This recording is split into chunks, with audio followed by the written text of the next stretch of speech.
अच्छा भाई ये 3 बच्चों वाली बकरी आज लेके आए हैं सजावल गोड फार्म पे। चेक कर लें, एक फीमेल है ना, 2 मेल है ना, 2 मेल और एक फीमेल। माशाल्लाह खूबसूरत क्वालिटी, बेहतरीन ब्रीड। और 2 से 3 महीने बाद ये बच्चों के पैसे।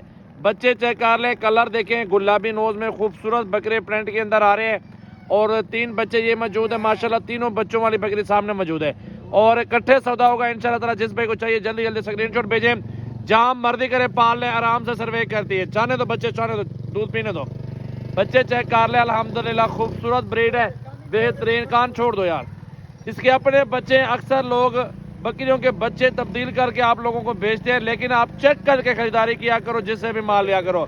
ये सजावल गोड फार्म की ब्रीड आ चुकी है। 3 बच्चे दिए बकरी ने, 3 बच्चे के साथ इंशाल्लाह 2 से 3 महीने बाद बच्चे, ये 3 बच्चे लाख रुपए की गारंटी के साथ 3 महीने बाद बिक सकते हैं। इसी तरह दूध पीते रहे अल्हम्दुलिल्लाह। और